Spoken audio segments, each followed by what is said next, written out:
Hello everyone. I recently started my United States typeset album, Dansco 7070. As you can see on the side it says 7070 and on top it says United States type. This is a very good coin album in my opinion that Dansco makes for the US typeset, US type coins. And even though it is a little outdated, but it's still one of the best. It does have few flaws. As you can see, some of the inserts here are a little larger than the coin itself. So as you store the album, sometimes the coins move within the holders. And also, since it's outdated, they need to put in additional placeholders for the new varieties that are missing. I did speak to Dansco. They had been out of business for the last 2 to 3 years because of COVID, and they had to recently move and change their headquarters. But now they're back up and running, and they said they're in the process of making updated series 2 of this album, which will come out in the next 2 to 3 years and would address those concerns. And also a little bit how I collect my coins. These are definitely not a very high-end coins. There are a few uncirculated and maybe AU and XF, but other than that, they would be in average condition. And I usually acquire them either through garage sales or estate sales.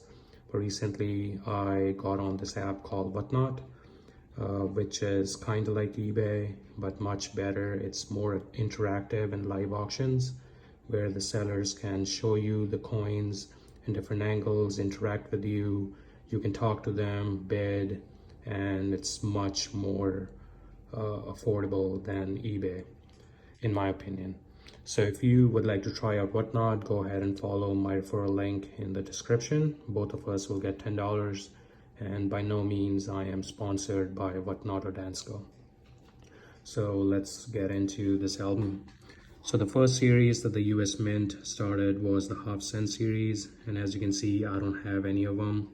Secondly, it was the large cent series. I do not have the first two. I do have the third and fourth large cent. The third one was the cornet. The fourth was the cornet with the braided hair. The only difference between the two, as you can see, the third one has the Lady Liberty with the free flow hair, and the fourth one, the Lady Liberty's hair, is in a nice bun. Both of these are in pretty good condition, full Liberty showing, and the one on the right is more red than the one on the left. Next, with the small cent series, they started off with Flying Eagle. Over here it says 1857 to 58, but US Mint did create 1856, but that was mostly for collectors. I have a very nice 1857 piece. It is in high fine to an XF condition. I know my video is not doing justice, but it has great details in the feather. Next is the 1859 Indian head, laurel wreath. I don't have that. I do have the next one, which is 1863 Indian head copper nickel with oak wreath. There is no Liberty showing in this. This would be a coin I would be upgrading. Next, I have a very nice 1905 Indian head bronze oak wreath with full Liberty showing. I also have the 1909 VDB. It is not the 1909S VDB, but it's still nice nonetheless. Next, I do have the next part of the series, which is 1958 uncirculated wheat cent. I also have the 1943 steel cent. This is the year where the government needed all the copper, and they used cent to make pennies or cents in this year. Next, I have 1963 memorial cent. This is something you can find in your daily change. I have a very nice 2 cent piece, 1864. The motto is visible.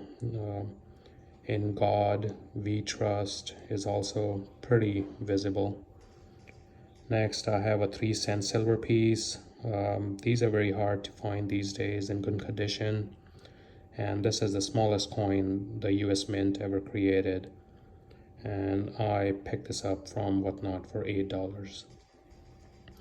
Next, since the silver 3 cent piece wasn't popular, the US Mint created 3 cent piece in nickel. or in copper. And I have a very nice piece, 1866, with a full liberty showing. On to our second page is the half dime series, and only one that I have out of the four is the Liberty seated, and it is a very nice 1857 piece with full liberty showing. And then next onto our series are the nickels. The only nickel I have in this row is the Barber Head 1912, very average condition, faint liberty, but I do have a very nice Buffalo Scent Variety 1 1913 with a very nice tone. On the second row, I do have the Variety 2 1936 Buffalo. Jefferson is a pretty nice uncirculated one. The silver Jefferson 35% is average condition. This is something I would upgrade. Now on to our dimes. The first dime that I do have is the Liberty seated, and this is the Stars version. Faint liberty showing. And then the next one I do have is 1853, one with the arrows. And then I have 1887 with the legend, a nice toned with full liberty. And then Barber Head dime 1913, Mercury 1944, and Roosevelt Silver 1950, and Clad Roosevelt. I believe these are also Gem BU. On to our third page, it starts off with 20-cent piece, which I do not have. Next would be the quarters. The first quarter I have is Liberty seated, 1856, no motto, average condition. Next would be the 1854 arrows Liberty seated, and then I think it says 1876 with motto. Next I have is a Barber Head 1912. I do not have the Variety 1 of the Standing Liberty quarter, but I do have the Variety 2 of the Standing Liberty quarter 1929. A pretty good, very good to fine condition. Next I have is 1944 silver quarter. I also have a nice Clad 1979 Washington quarter. For the half dollars, I do not have any from the first row. The second row, I don't have the first, second, but I do have the third one. That's the Liberty Head or Barber half dollar 1905.